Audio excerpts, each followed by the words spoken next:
19. We're almost there. We're getting there. 22 seconds. We did it in 22 seconds. Hello, everybody. We're going to let this pool fill up a little bit because what I'm going to do. Can you guys hear me? You can. Why am I echoing? Please tell me I'm not echoing here. Whomever's first to join, make sure that I'm not echoing because that would be bad. Comments and reactions. There we go. Hello, everybody. Hello, everybody. There we go. And then let's see if we get TikTok here. Hey, Joe, what's going on? So I found some stuff. And what I'm going to do, because my audience is, oh, hey, Joe, let me, before everybody gets in here, I bum everybody out. Let me explain why I was asking about Mateo Gaming. And we need to talk to you about your proctology exam. Seriously, I can't sugarcoat it. No, but Joe, the reason I asked about Mateo Gaming is a guy who used to be part of the FTTV group, a guy who was using my Restream setup. I gave him my access to my Restream. He died. It's not funny, but he died. Yeah, suddenly. And I think it was like a brain aneurysm. So I got a note. Yeah, that's what I was like asking in the stream yesterday. I wasn't trying to be a smart aleck. I was just like, hey, do you know this guy? And you're like, nope. I'm like, no problem. And I didn't share any further. But I figured I'd share. Yeah, so this guy named Mateo Gaming, super cool dude. Really chill, super nice, kind of funny. But yeah, I got a notice from somebody. I don't know if it's his mom or somebody connected to him, but I have all of his, or since he was streaming through Restream, she reached out to see if I had any of the legacy videos. So I didn't. So unfortunately, it's sad. Yeah, don't worry about it. Don't worry about it. I just wanted to make sure you knew if you did. Or, yeah, whatever. So here's what I'm doing here. Get ready for it. I got the gloves on. Look at that. Look how fancy that is. So here's what I'm doing. Let's go. Put me in the corner. I don't need to see comments. Can I do this? 1 second. Hold on, everybody. I got to do this. There it is. Product showcase. Health check. Just wait. I'm going to let this do that thing, whatever. Ignore all that. And then I'm going to go back to product showcase. It should default back. There we go. So now this video becomes that video. We've done it. So I put these gloves on because my fan base, my rabid fan base, my biggest and staunchest fans say I have ugly hands. That's the worst. I hate you. Whomever put that in my head, thank you, Jesus is Lord. Jesus is Lord just joined in. Jesus is Lord would not tell me I have ugly hands. And so I have to wear gloves now. Thanks a lot. Yeah. So anyways, here's what I'm doing on this live. I found this document, and it's a piece of history from March 8th, 1999. Like, I have a bunch of these old documents. This was me getting a job at, and my address has changed, so don't worry about it. This was me getting a job at Game Crazy, and my base salary at the time was $27,000 in 1999. In today's dollar, that is $27,000. So basically, it wasn't, yeah. Anyways, but that's one. Now let's go back one more into the archives. Here we go. 1996. Again, not the right address. But I got, this is my first letter in at Image Builder Software. And look at this. 3 years before, I was making $24,000 per year. And in current money, $24,000 is $78 trillion. I think that's how it works. I don't care what people say about me. Welcome in, everyone. Joe, you are awesome. Thank you for taking the reins of being my moderator. I've lost my moderator on... everybody who's joining, I'm sorry. I was just kind of going through this. So this is a piece of archive history because I want to show some stuff in here. So let's figure out what that calculation is. $24,000. Let's figure it out. What do you think? Inflation, inflation calculator. Okay. Yep. Bureau of Labor Statistics, I'm going to say in January of 1996, $24,000. I got a signing bonus too. This is worth $50,000. So I got paid $50,000 in 1996, which was $24,000. Now, let's take 99 and we're going to make that $27,000. Now, here's the funny thing. That's $51,000. So I made $1,000 more dollars. So apparently the 90s were pretty good.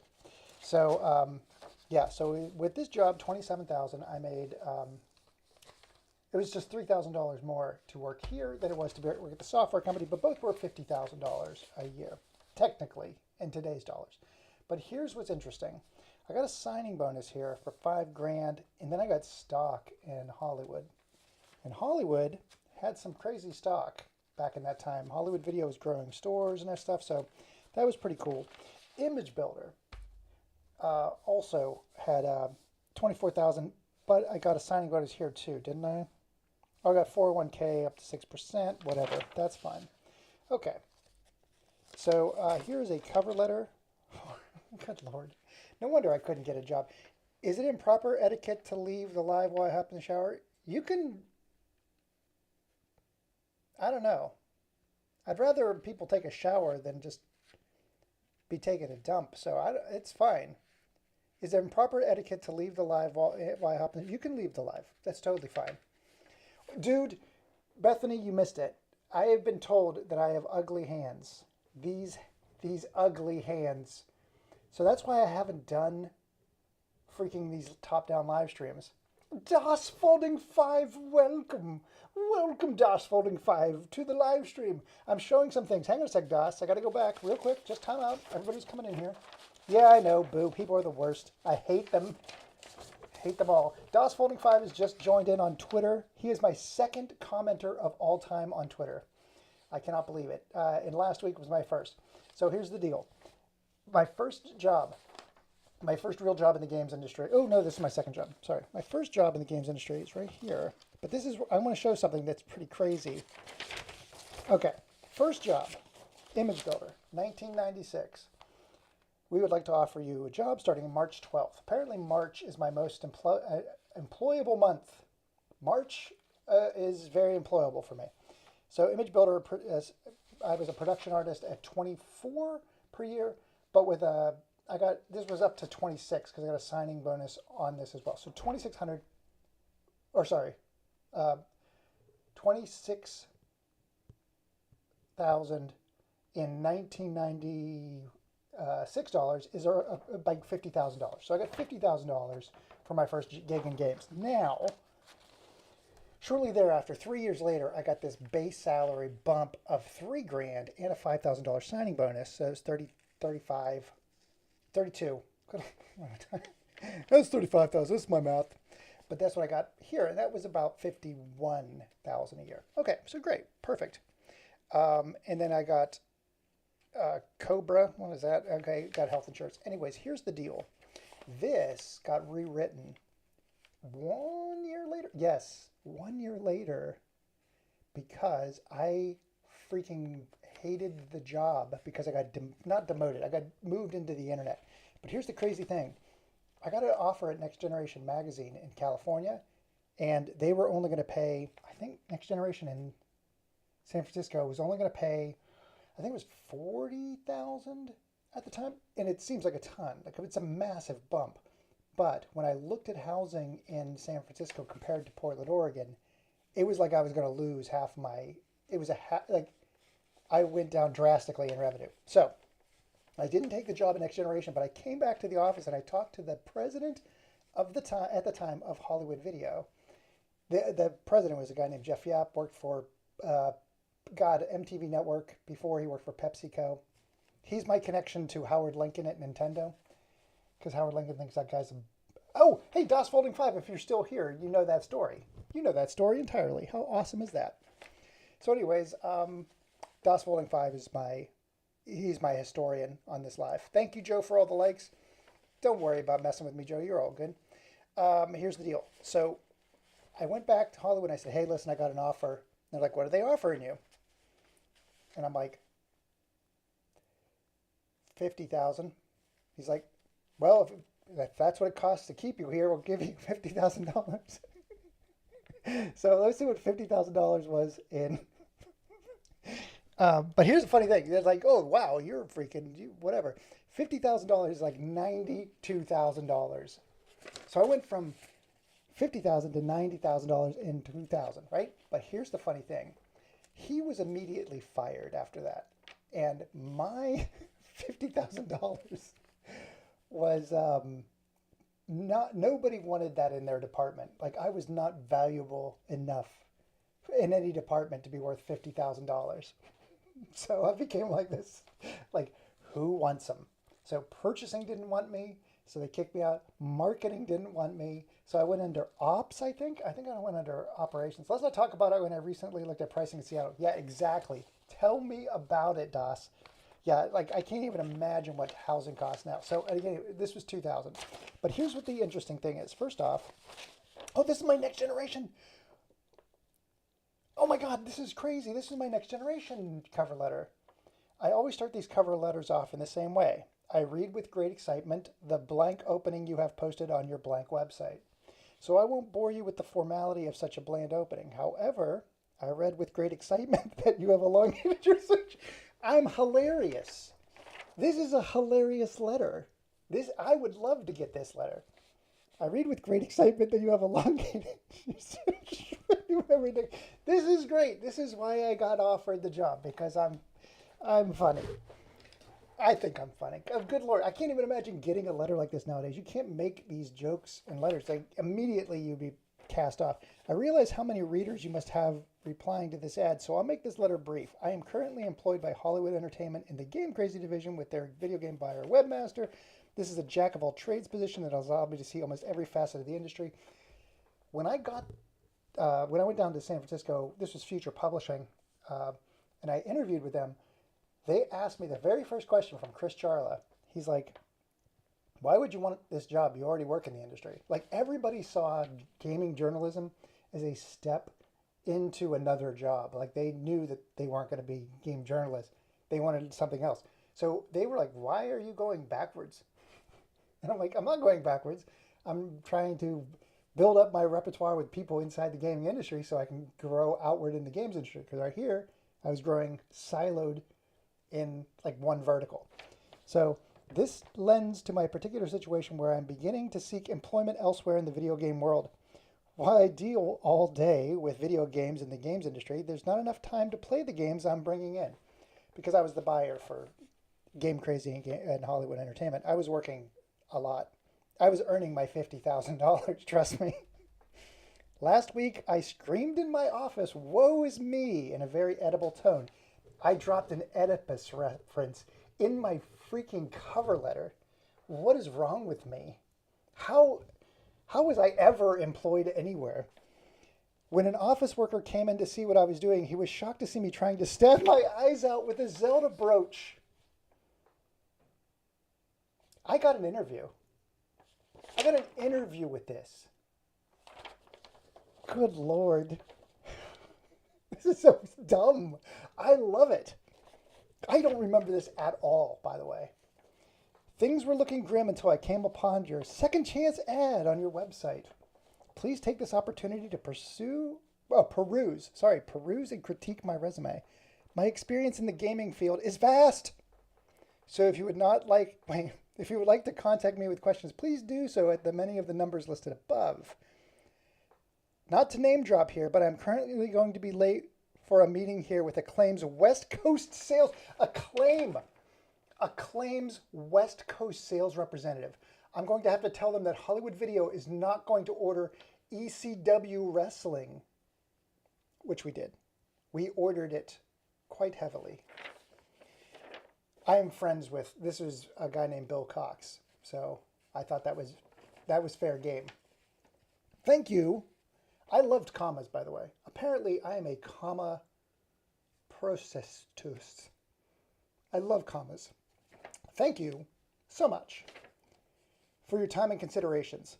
I look forward to hearing from you in the near future. Be sure to check out our soon-to-be updated website for GameCrazy.com. I drop a freaking ad for my company in my cover letter. What is wrong with me? I am not professional in the slightest. Who would hire this dude? Thank you for getting back in focus. Okay, that's nuts. I should frame that. That got me an interview and got me an offer at Next Generation Magazine. I talked about stabbing my eyes out. That is ridiculous. Classic. What is my resume, which is full of BS, I'm sure? To obtain a position that will utilize my existing education, experience, and allow me to further solidify. I have not changed this personal objective in 30 years. Edinburgh University of Pennsylvania. I graduated arts. I organized and founded. My number one attribute. This is dumb. I don't know who. This is probably Image Builder. This is my Image Builder resume. Organized. No, wait. It's not. It's much different.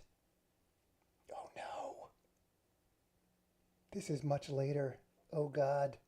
So I start my education. I start with education right out of the gate, and I say organized and founded the Edinburgh Ice Hockey League, which I did. But that is not.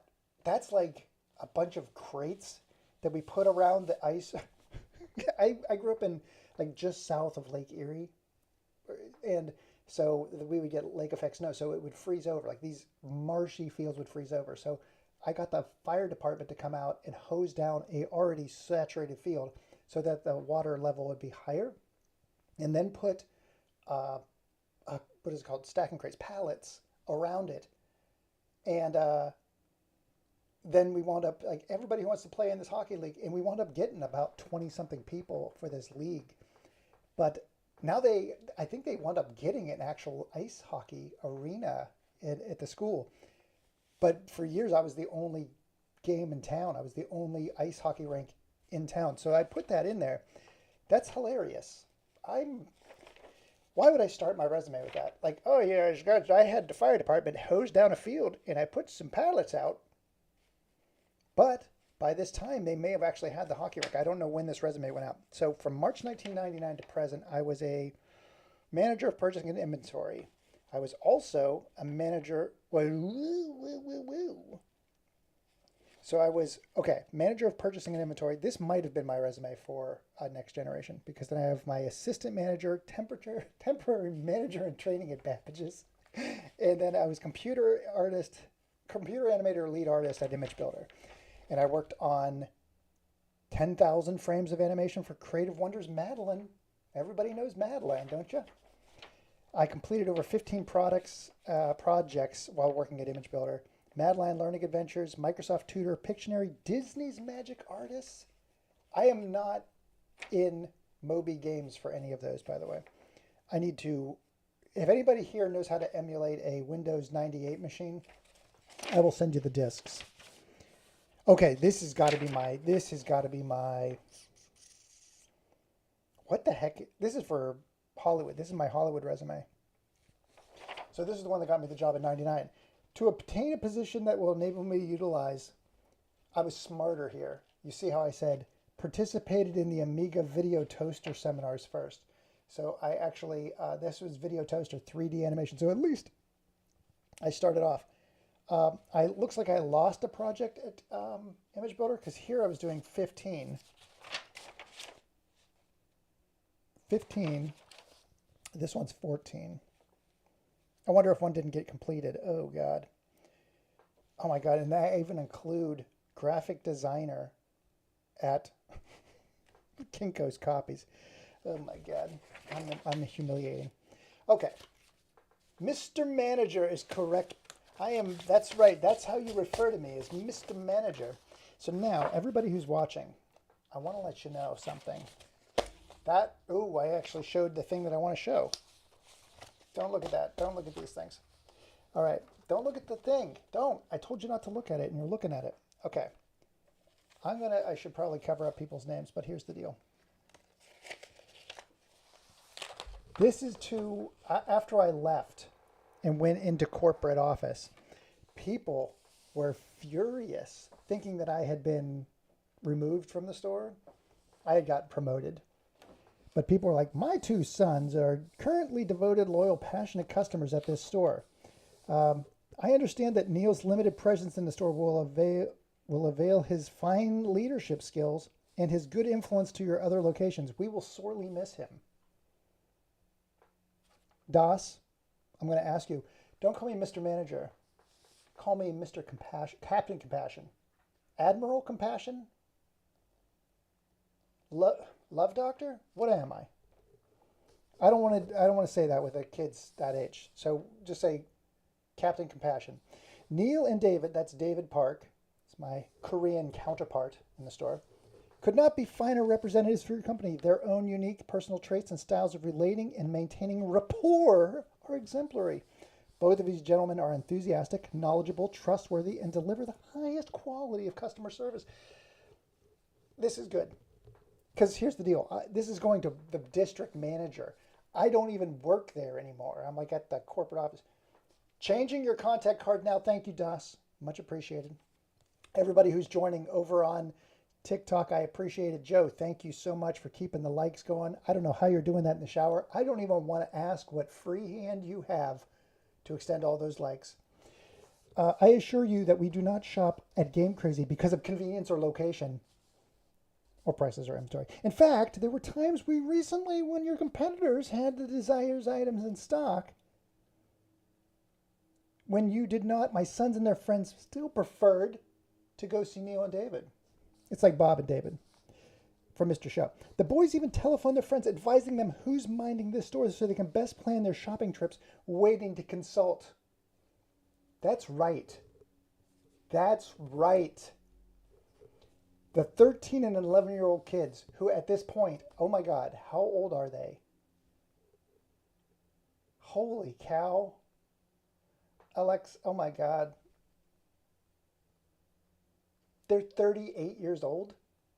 Is that right? Did I do the math right on that? This 38-year-old man and his 36-year-old brother were in the know back then.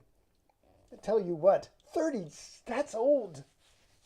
Good Lord, no wonder my hands look terrible. They got freaking liver spots on them, I bet. A former employee there, Eric, was very inconsistent in mood and his attention level. He was high all the time. His own personal level of frustration and anxiety seemed to heighten as a result from his own tuning out of the pressing communication from young customers that resulted in Eric embarrassing these customers as they struggled to communicate with them. He was like, hold on, because he was probably playing games and he didn't want to deal with the customers. Personally, I observed Eric pretending to listen to their concerns and then respond inappropriately with cool. I probably hired Eric. And without my guidance, the store fell apart. Regarding your current decisions as to management, I would implore, she says, you implore me to consider our needs and wishes and not just your company's needs. We have an agenda as well as you do. These employees have built something unique and wonderful in the often disheartening world of consumerism, and all that will be destroyed if you remove David and unplug any manager who has no history. We can work around Neil's schedule. Good Lord, this is the kind of training that I had on my customers. I was the best. Okay, so this is now that I know that, this is funny. This guy is the son, so he wrote a hand letter. My brother and I are longtime customers. These two employees give me tips, suggestions, and technical support, as well as friendship. I recommend David and Neil to all my friends who have purchased most of their games at Game Crazy upon my last visit. David told me that Neil would now only be working 1 day a week. This was a scam I was running because I said I could work more, but I'm going to need somebody to donate a kidney. I can only do 1 day. Oh, I got to go to dialysis. I was just trying to get kidneys from kids. This letter is to ask you reconsider these decisions. No, I do not want to work at the store. Oh my God, another Max Frisch. Like, these people just love me. I have recommended Neil to my other friends. Good Lord, I'm the best. Here's my 90-day performance review at Image Builder. This is the sign of a well-read performance review. This has got to be Chris Trachokis. It is. Neil. This is like the nicest letter I've ever received. It's been a pleasure to have you on the Image Builder team. That's right, pleasure, he says. I pleasure this man. Is that right? That does not sound right, but I apparently pleasured this man. I don't really want to keep saying that. That makes me uncomfortable. I've enjoyed getting to know you during these past 3 months and enjoy your easygoing attitude and good sense of humor. He saw my comedic talents at a very early age. While looking at the highlights product the other day, I saw some of your animations, many of which I thought were executed quite well. I was particularly impressed with the work you did on the hummingbird animation. This is a kind of review corporate offices need. Your hummingbird animation was quite stunning. You said this was the very first animation you worked on when you started, and it provided you with some definite challenges. It was. It was the very first freaking animation I had to do. A hummingbird for highlights for children. So black and white. It was a hidden pictures workshop game. You try to animate a freaking, in 1996, a hummingbird where you can't even see the wings. You have to make it look like it's, oh my God, that was a nightmare. That and waves were like the end of me. Rather than getting frustrated, you demonstrated your resourcefulness when you contacted your animation professor for advice. I did. I reached out to Dave Weinkoff, after which you were able to successfully complete the animation with effective results. I had to reach out to a friend, like, help me draw this. There are a few areas where let's not talk about that. What improvement do I have? We would like you to suggest you look at your own work with a more critical eye. Your work as a whole is satisfactory. Go to hell. This is me spitting out my coffee at this point. I'm like, how dare you, sir? I will stab my eyes out with a brooch.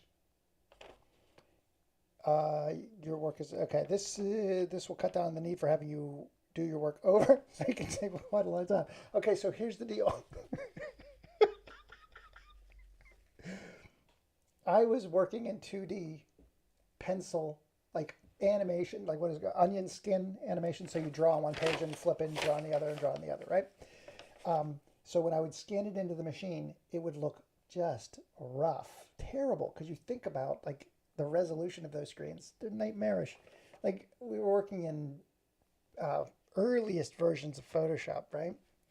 And so they brought in somebody from the team to help clean up my artwork, who is now upstairs. That is my wife, because she had to spend a lot of time cleaning up my artwork. Do you think if I had a beautiful person sitting next to me, they were like, your art needs a little bit of work. It's a little rough around the edges. But until then, we're going to have this beautiful woman sitting next to you correcting all your pieces. I'm like, I will work to improve. And then immediately got worse because it's like, if you're going to hire a beautiful woman to sit next to me. Yeah, so we got married. We are years later. She's a wonderful woman who she was not hired to clean up my art. She was hired as an animator at less pay than me, by the way. There have been instances where you've been given animations to redo, but the changes you made were not adequate in the result. So I know what's going on here. So we in Oregon have this place called Reed College. And at this point, I was unaware of what was happening. I was a Reedy favorite. These 4 employees all had come from Reed College. And I was liked by one of them. And so I was like welcomed into their Reed College group. But because I was my own person and did not like submit to them being up here and me being down here, I expected us all to be on the same level. I acted like a normal person, which immediately put me at odds with 3 members, actually just 2 members of that Reed College cabal. The third was dating, if not married, to one of them. So eventually he, by proxy, was not a fan of mine. I did not know any of this was happening. And so they were critiquing all of my work. They were throwing me under the bus in project meetings that I wasn't even part of, like at a higher level. So I was being called out. And this is Chris Trachokis, who was, I guess, my manager at the time. Very high level. I only interfaced with him because All the artists were underneath him. He's like, we'll get you Heather. She'll take care of the artwork problem. Like, he was interested in solving problems. My work was always done. My work was always done on time. My work, before I had somebody there, I was like, oh, I'm just learning the process. They were railroading me the whole time. Till one point in the office, because I was young, it's 1996, I was a kid, I was involved with in a screaming match with somebody because I could not, I'm like, what are you doing? Why are you doing this to me, right? They're yelling at me. By the way, I did not instigate that. They yelled at me, and I'm like making a scene, and I'm like, you don't do that, not in an office, right? So I was like, I'm standing up for myself. I don't care if I'm terminated. This is crazy. And eventually I got let go. The one person who actually liked me in that group escorted me out of the office in 98, 99 when I left. Years later, this is the greatest. I've remained connected to this person. We meet, like, Image Builder's been very tight family. But that person divorced his wife, and he's like, listen, my wife was insane. And here's why he said that. He and her were at odds, and they were fighting or whatever, and he was playing hockey, and he wound up during a practice getting hit so hard or falling, and he got a concussion. And so they call his wife, and they're like, you need to pick him up. And she's like, no, somebody else can take him home. So he had to take an ambulance. He was fine. If his wife had taken him home, they could have checked him out. So he took an ambulance to the hospital because he was worried that his wife wouldn't stay up with him. Because you don't want to sleep when you have a concussion. So he said, I'm going to pay for the hospital because my wife will let me die. So he apologized for everything that happened here. So I know this is why this happened. But again, this is me spitting my coffee out because at the time it was very offensive. You can either ask Lisa, there she is! There she is! Oh my God, if you're unsure about a technique you can either ask Lisa, another team, that's the person, oh my God, that's amazing, I didn't see that.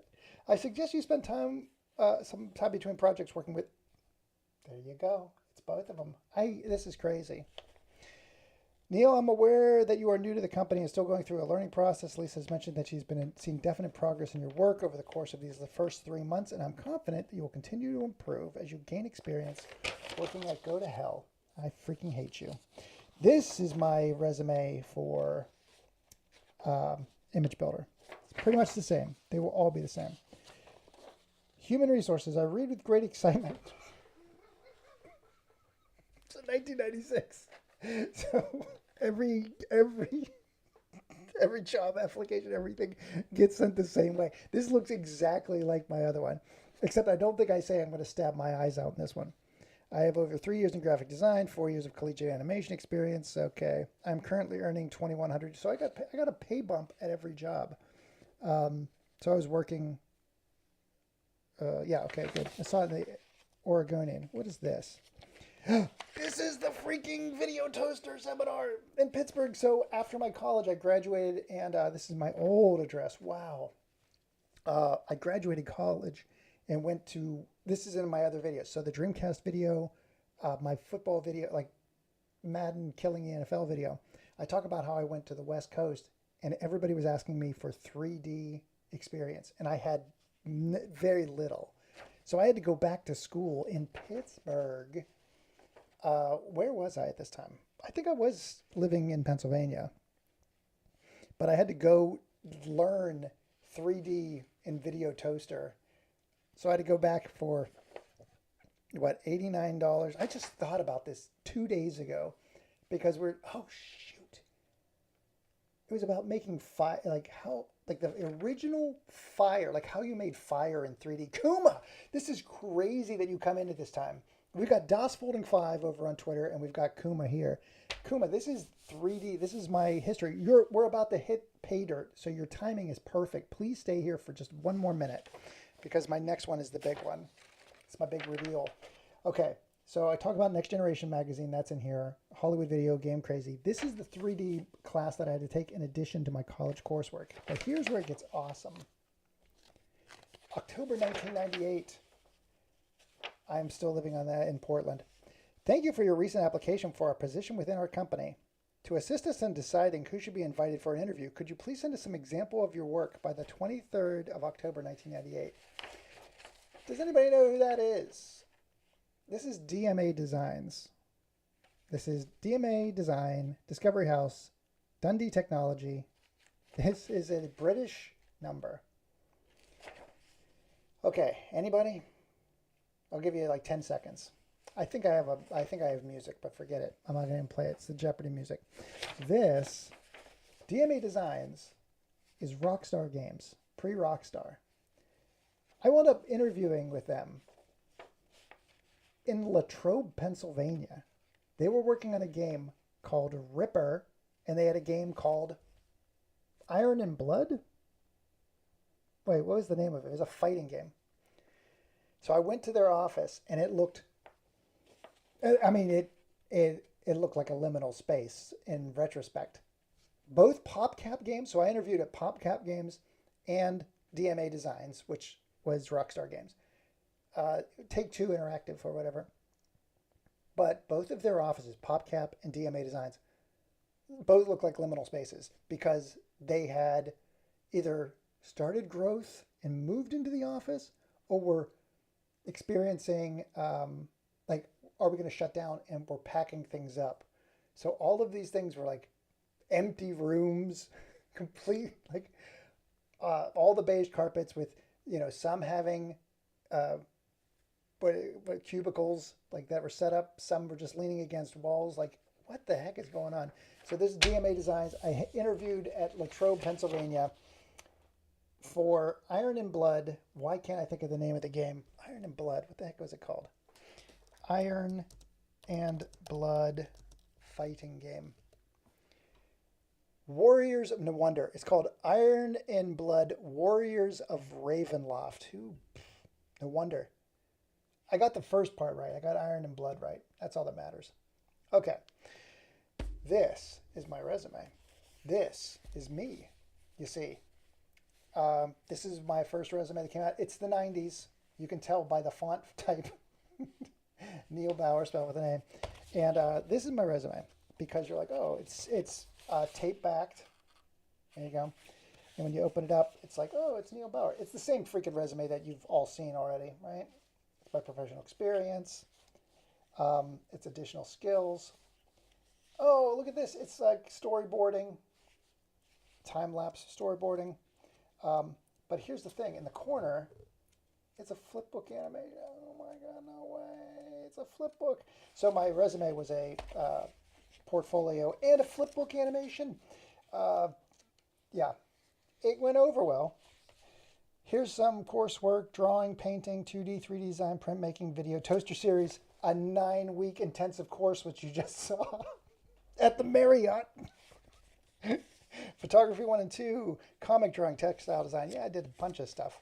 16 millimeter, 8 millimeter. Look at all these programs I knew. I knew Macintosh System 7 at the time, Amiga 500, the IBM P60. It's a Pentium, by the way. VAX Micro, Internet modem addressing, Ethernet networking. What in the world am I talking about? SideQuest Power User. Good Lord. Aldus Freehand, PageMaker, Claris Impact. Do I have Quark Express? I do. Do I also have Corel Draw in here? That's right. I wouldn't put Corel Draw in there. Oh, I did. I was going to say. Anyways, this was my resume. So computer systems. Oh, and there's my business card. That was from my business card. I don't have that tattoo anymore. And that's my 3D artwork. And that's some other artwork. That looked much better in color. I do not know why. I printed it on black and white marble paper. It's the 90s again. There's music poster artwork.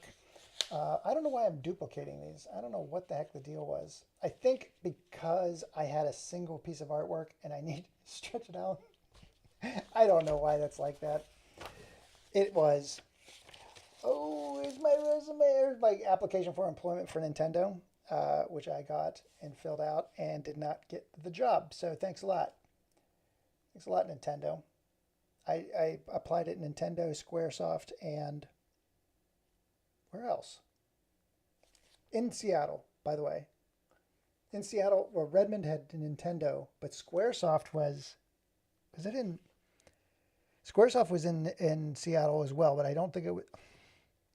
I'm not sure where that was. I don't think it was Redmond. I think it was like Bellingham, maybe. I'm not sure where Nintendo was at the time, but I think Redmond is here. This and then look at this. Oh my God, this is a old resume that has the carbon copy paper in it, because you got to keep a copy for yourself. That is hilarious. Good Lord, when was the last time you saw carbon paper on a resume? Good work, Nintendo.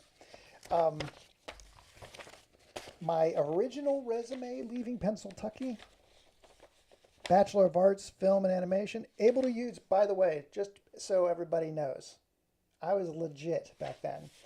I was able to use WordPerfect 5.1.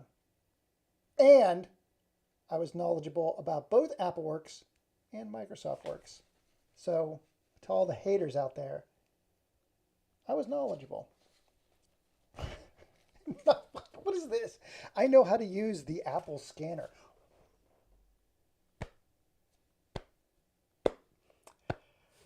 Oh boy, that's embarrassing.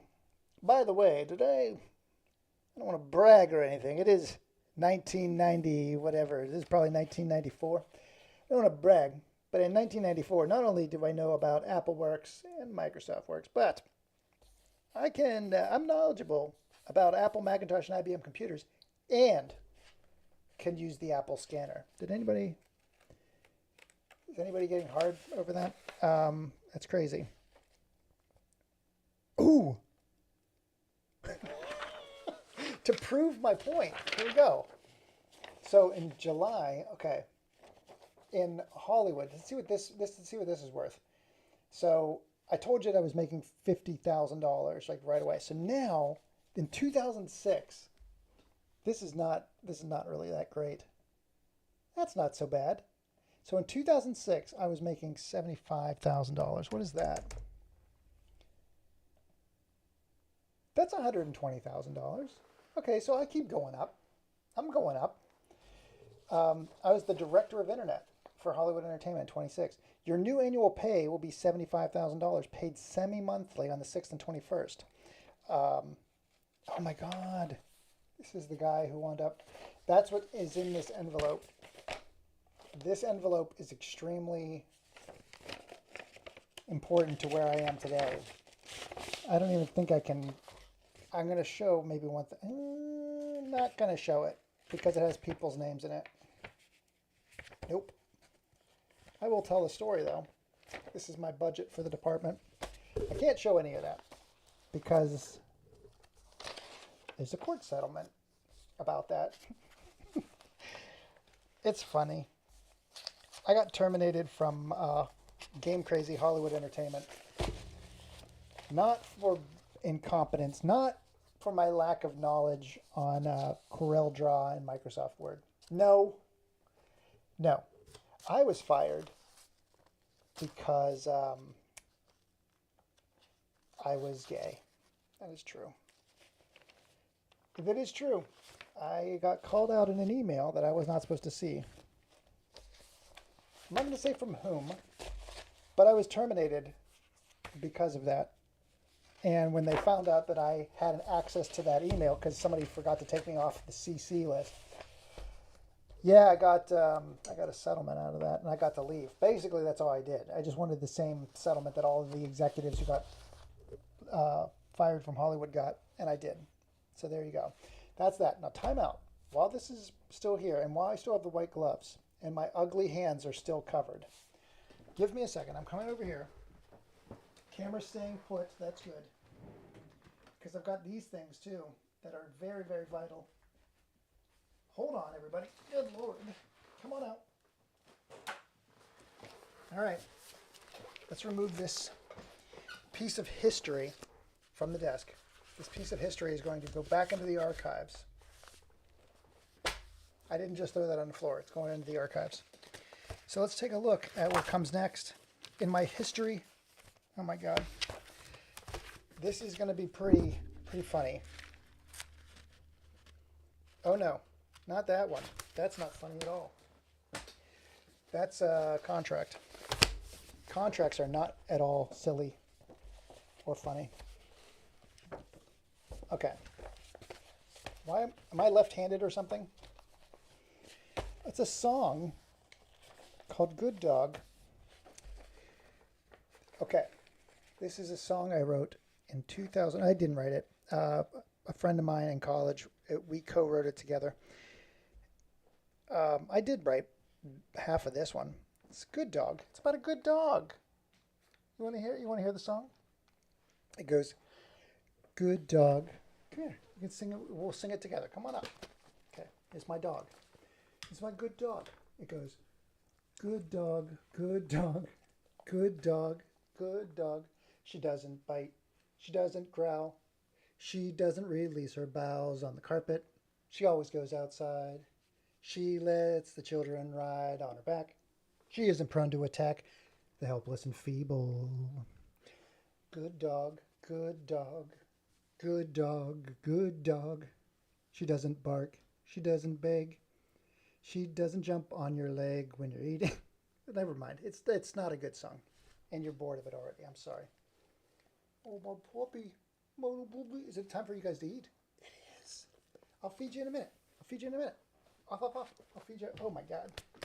My ugly hands. Anyways, we'll get past that.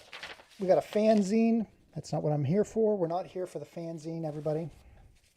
I can't lick my fingers. What is this for? Am I in this? Masochistic. Disneyland for malcontents. Oh, that is pretty good, by the way. Oh, the $6 Million Man. This is this Bionic Ever After special. So this is $6 Million Man comes into a college classroom and he begins to malfunction. And this is a good story. It's a short story. It's very good. Hello, this is the story I wrote today. Out in the barren wasteland of Antarctica, a man sits in his office chair writing email to people he's never seen. It has been 4 years since he's been sent to this purgatory devoid of human contact. He has learned all he can at this facility, how to repair machinery, create artificial companions through his code of a computer, make coffee, play hacky sack, drink himself into oblivion. All of these things had grown tiresome and actually caused him pain to execute anymore. He was looking for something he couldn't have. "Spend some time apart," she says. "We both need to take a break." "My ass," he mumbled to himself for the millionth time. "Easy work. Read the effing instruments. Relay the effing information. FFF." He was beginning to snap again. The first time he lost it was when he was told that his replacement was lost in a helicopter accident. Where is this going? Hang on a sec. Hold on. Oh, shoot. I know where this is going. This is the occurrence at the Owl Creek Bridge story. He had a beautiful relationship. He loved her. One morning he awoke to a sun-filled bedroom and a canopy bed. Confused, he stumbled from the bed and landed squarely on the floor. It is pretty hard not to land squarely on the floor. He gazed around the room and it all looked vaguely familiar. He had been here before. He at first thought he was dreaming. Again, my love of commas is prevalent. He decided to run with this dream as long as possible and enjoy some of this heaven in the eternity of hell. He left the bedroom and staggered into the hallway, and that's when he realized where he was. "Home. I'm home," he says. He grabbed onto the tangible objects on end tables in disbelief. He almost fainted, but he thought that he might lose this dream.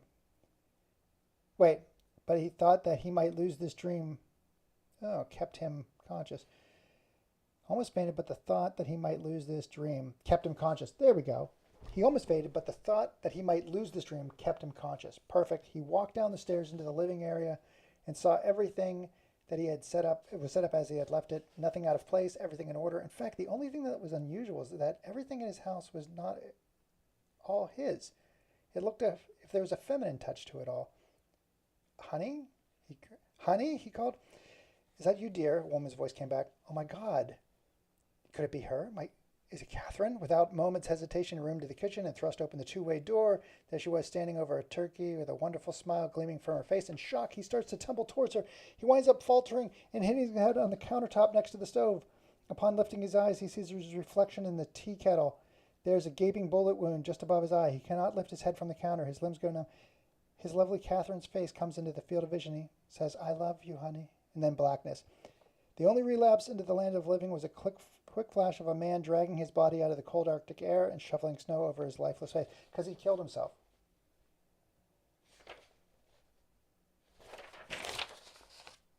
That's where it was. That's where my brain was. Oh, so happy. I was a happy guy. So happy. So happy. More stories. I'm not reading any of that. Men dance with men in the loony bin. This is probably not appropriate. Probably not appropriate to share. Hang on. This is a screenplay called Men Dance with Men in the Loony Bin by Doug Hummel. That is the name of the character. He's in 142B ward. This is not intentional. This is what it looks like after all these years. It was pristine.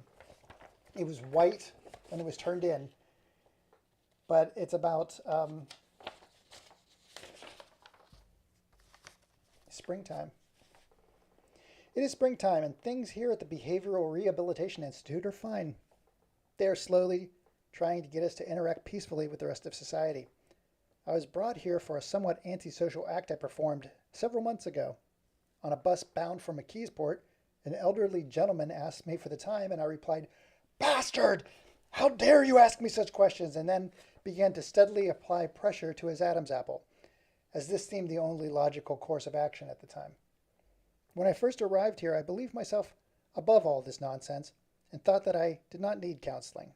But when I threatened to set fire to my roommate because he would not share a Twinkie with me, I began to realize that I was denying my disability. Now that I take my counseling more seriously, I realize that strangling a stranger on the bus is not considered normal. During one of these, I don't know what was going on with me back then. During one of these sessions, it was announced that there would be a formal dance in the cafeteria on Saturday night. I expressed reservations to Gary, my counselor, about the dance, stating that the entire population of the Institute was made up of men. But he insisted that it's only part of our rehabilitation and would create no misconceptions about one's sexual orientation. Besides, he added jokingly, no girl in her right mind would approach us anyway. We all laughed heartily. Learning to laugh at yourself is the first step to recovery. My stomach filled with butterflies the night before the dance, and I wondered who would be assigned as my partner. I hoped it wouldn't be Mr. Kravitz, who has a deep aversion to anyone who isn't Jewish. On being approached by any non-Semite, he would scream, "Gentile!" and then walk away with his fingers in his ears, chanting, "Nah, nah, I can't hear you, nah, nah, nah, nah." This habit began to affect his business dealings, and he checked himself in here. While counseling has diminished his need to stick his fingers in his ears, he has now extended his mode of behavior to all persons, whether Jewish or Gentile. Furthermore, the people don't even have to approach him. As soon as he sees somebody, anybody, he screams, "Gentile!" Many a morning, the entire ward has been awakened by Mr. Kravitz staring at his own face in the mirror, screaming, "Gentile! Gentile!" over and over again until the orderlies can sedate him. For this reason, I feel he would not be a good choice to waltz with. Perhaps my partner will be Mr. Franklin in D Ward. Mr. Franklin, who is called Joey by his friends, is an extremely likable fellow, in contrast to Mr. Kravitz, whose behavior inspires vigorous pummeling. However, an unfortunate incident involving mind-expanding drugs coupled with a sizable electric shock has considerably magnified his imagination, so much so that he decided in large part to throw reality in the wastebasket. While under the influence of a large dose of mescaline, Joey became obsessed with the notion that there are little men inside the wall socket that enabled his hairdryer to work. Probing with his index finger, Joey found no little men, but he did discover one of nature's most formidable forces lurking inside. 3 weeks and 4 states later, the authorities found him in somebody's shed talking to a garden rake. He was possessed with the idea that the rake was Gerald Ford. When they tried to take the rake, by the way, I am not this age. Like, Gerald Ford was not president when I was writing this. This was Clinton? So I'm not that old. Oh. He was possessed of the idea the rake was Gerald Ford. When they tried to take the rake from him, he struggled, screaming, "I will protect you, Mr. President." He persuaded them to let him keep the rake. He brought it with him to this place and has it to this day. The rake is propped up in the corner of his room, surrounded by red, white, and blue bunting. The orderlies have learned that it is best to let Joey carry the president with him during the day, and he often brings him to the cafeteria. "Hello, Mr. President," I say. "How does Mr. Ford like the fish sticks?" I have yet to receive a reply from the garden tool, but I keep on talking to it. To ignore the rake altogether would be an insult to Joey, and Joey is my friend. Dance partners were assigned that afternoon in the TV room. Joey was to be my partner. Not entirely by coincidence, as it turns out, couples were chosen for their ability to keep each other's company without hurting each other. I went over to tell him the news, and as usual, he was surrounded by a crowd of eager listeners as he spun yet another story. "So I says to him, 'It's only a little pill, it ain't gonna choke you.' But he's all scared, like every time he tries, he starts gagging. So I show him he's like being stupid, and I take my cat Benito, and I swallow him. I took a whole hell of a lot of water. But when my friend sees this, the pill goes right down, because I knew if I could get a whole cat down." "Joey," I interrupted. "I eat whole sticks of butter right out of the wrapper. Ain't nothing happened to me. This cholesterol thing's a bunch of crap." "Joey," I said, "you're my partner." He looked up at me and said, "Oh, I don't think so, Doug. Lenny asked me this morning, and I already said yes." "Wow, this can't be happening. I didn't know we were allowed to pick our partners. I thought Joey was my friend anyway. What does Lenny have that I don't have?" These thoughts raced through my mind, but I kept them to myself. I don't need Joey. I don't need anybody. I was going to go stag. The big night came to find me in front of my shatterproof, impossible to break, jagged off pieces and kill yourself mirror. I was trying for the 11th time to produce a knot in my tie smaller than my fist. Failing this, I decided to go casual. The cafeteria was not lavishly decorated as one might expect, but rather quite plain, with all the tables and chairs pushed to one side to create a dance area. The only thing to suggest something out of the ordinary was the presence of 42 lunatics shuffling along, staring at their feet. Some were mumbling to themselves, lost in the space between their ears. Gary announced that the first dance would be the limbo, just to get everyone loosened up. This was welcome news to me, as not having a partner made me feel rather conspicuous. The music began to play. The bar was set at a ridiculously high level. I myself was able to walk under it without lowering my head. But when Mr. Roseberg ran at full speed screaming, "Dress socks with Bermuda shorts are a big mistake," the event took an unsettling turn. I winced and closed my eyes, but couldn't help hearing the gentle thud of his forehead hitting the bar. They took him away, more dazed than usual, with a large grin spreading across his face. What was rather unfortunate for Mr. Roseberg was a godsend for me. Now it meant that I had a partner. He was Carl, the Veg Ferdman, also known as the miracle of modern psychiatry. Carl had come a long way since entering the Institute. Upon his admission here, Carl would only converse with others through the use of hand puppets. But through steady counseling and a generous helping of electroshock therapy, he had lost all need for the puppet, although he still uses his empty hand to simulate a puppet. The academics claim a large victory in this case. I myself am not so sure. I walked up to him and said, "Looks like you and me, Carl," to which he replied in a squeaky cartoon-like voice, "That's okie dokie with me, Doug," and his hand upraised the opening like a huge beak. We began to waltz in time with the music. 1, 2, 3, 1, 2, 3. I was actually beginning to enjoy myself until I spied Lenny and Joey across the room. "I'll be back in a minute, Carl," I said as I made my way in the direction. Carl didn't seem to notice as he was engaging in a lengthy discussion with his left hand. Joey was going on and on to Lenny about the time he ate tinfoil.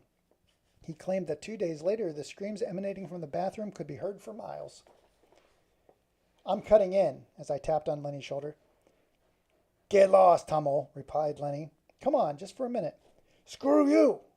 Say, Hummel, have you got the time? Oh, boy. That's not the thing to say to somebody, because that's what happened in the bus, remember? And he lost it because he knows my weakness. Let's see if I have... I've got to have the end of this thing, right? Hang on. It may not be as pretty, but I'm sure I have it. Page 6. There, okay, page 6. There we go. Oh my God. Time out.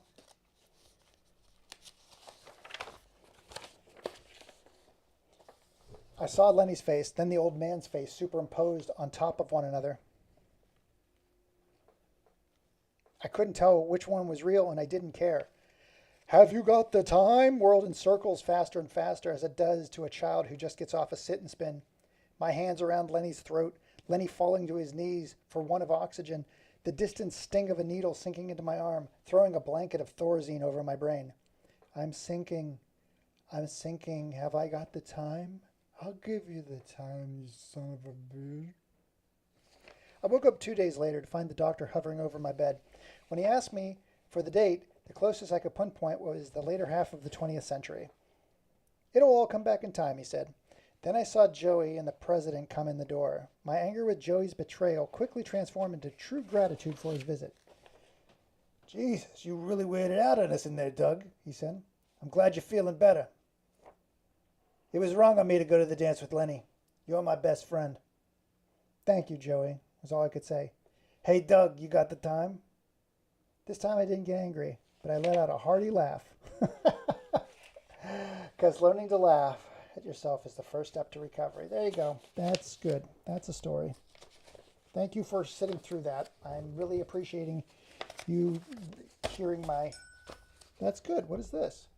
That's a good time to read that because it's prom. Tonight is prom. I got to get ready. I've got a date.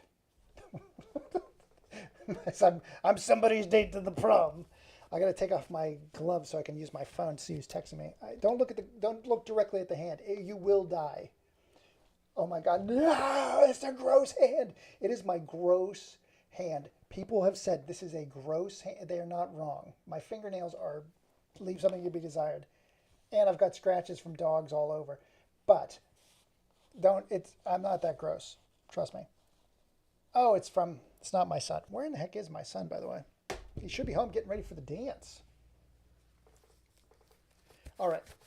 This is a video I made a couple years ago. This is from 1997 where I claimed we do not need these things in an instruction manual.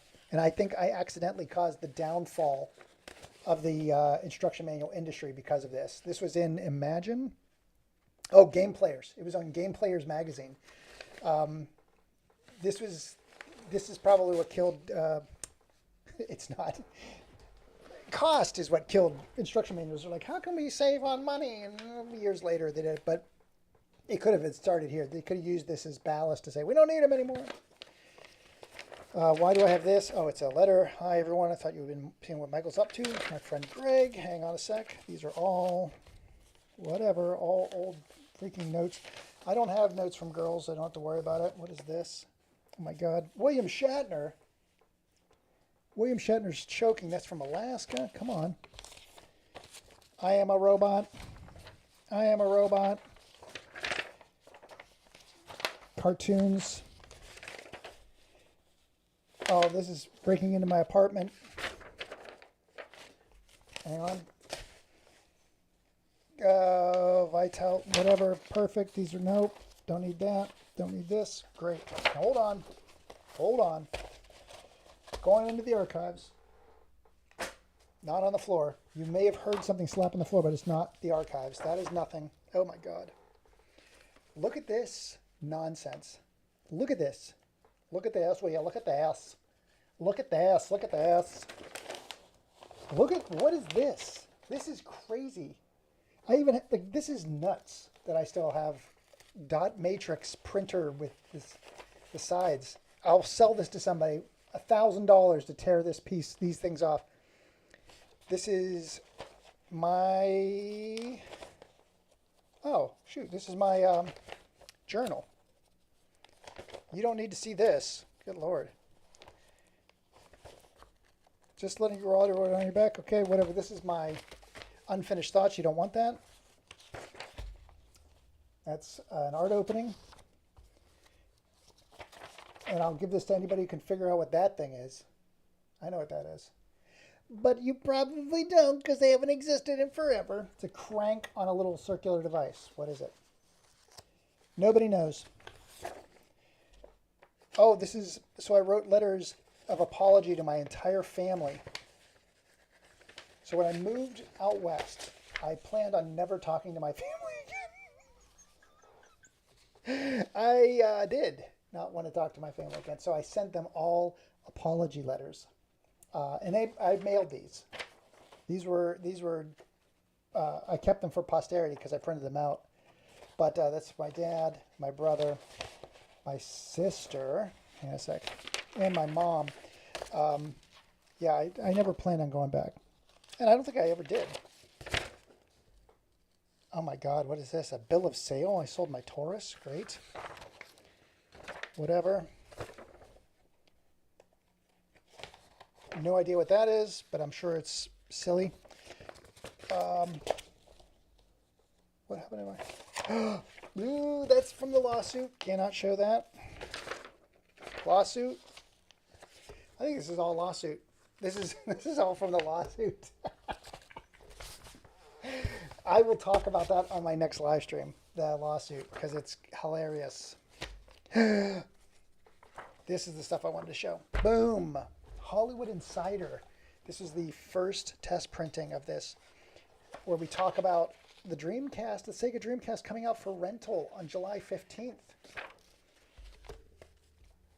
Anybody want one of these? Does anybody, seriously, if there's anybody in the chat who wants one of these, I got a bunch of those. I probably have dozens of those. I have no idea. Zilla, welcome. Zilla might have that. I don't think you have kids, but you might want to use it. God almighty, these are all from the lawsuit.